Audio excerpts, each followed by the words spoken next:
Oh, it's exciting. I mean, so much work goes into, getting to this point, and I think that's what I mean. A lot of work goes into playing a football game. That's why sometimes at the end of it, if things don't go right, you're so drained because all the work goes into it. Now you think about recruiting, and you times that week preparation for a football game times 52. I mean, you've been going, for a year, with in terms of to get to this point and evaluating juniors and spring ball and summer camps and bringing them to games. So it's a big day to get to this point, have your signing class, and just appreciate all the hard work by just the people within our university and especially the assistant coaches that just put in so much of a grind to get us to this point as a program. You guys announced pretty early, so I would assume that meant no surprises for you today. We didn't have any surprises today, so that's always nice. And I really didn't feel like going to bed last night we were going to either, but you just never know. So we were able to kind of get it wrapped up by about 9:30 a.m. and know where we're at now at noon.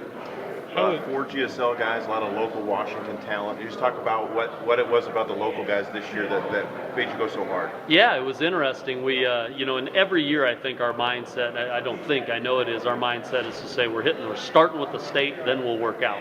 Some years you're able to do that and sign about half your class, and very seldom are we ever under half. Half your class from the state, and that's just been our way. And it was done that way before I ever got here too. We have Paul Wolf and Mike Kramer and Dick Zorns, but it's a model we've kept in our locker room. Well, this year, when we started with our state first, we just felt like there was just that much more talented players that kind of fit our program and our level than maybe years in the past. So with that's where we were going to start. That's where we're going to focus most of our energy, and we were able to work out really well, signing 4 local and also 22 within the state of Washington, a number I don't know if we've ever matched that, and I don't know if we ever will again, but very happy to be able to do that this year. How has recruiting changed just with the success of the program and the facilities and everything? Do you start off on another level when you go out to recruit? No question. I think it's changed dramatically in a few ways. It's changed in terms of we're a little earlier than we used to be. We're putting together our junior boards a little earlier. We're just getting on kids a little earlier in terms of just at least earmarking them, eyeballing them. Being out in the spring.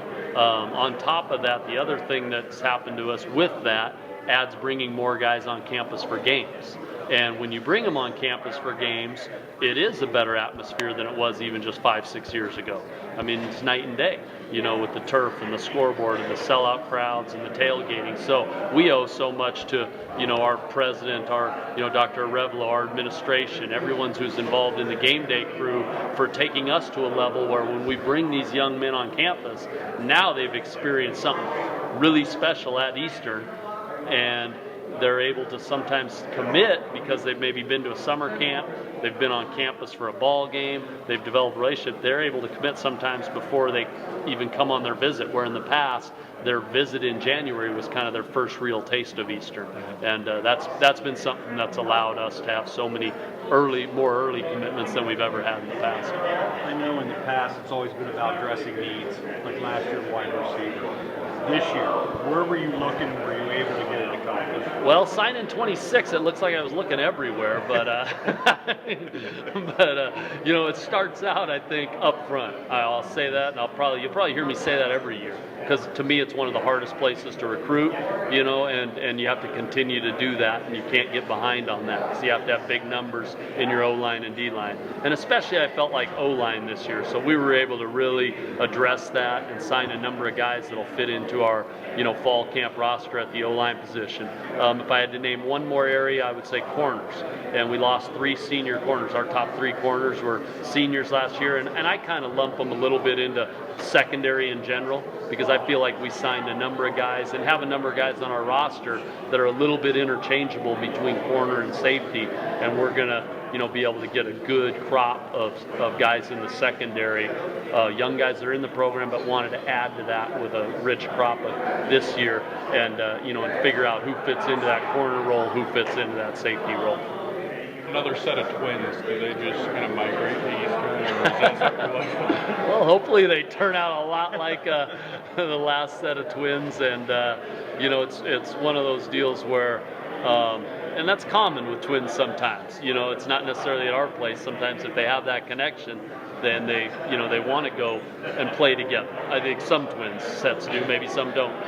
But with these two young men, you kind of, when you do venture outside the state, and some years more than others. This year we didn't do it a whole bunch. You venture out to find things maybe you didn't find in your home state. And these two young men, Simba and Zuzi, are very dynamic. As dynamic of football players we brought in a few, comparatively to any of the skill guys we brought into in the last few years. So they were something special.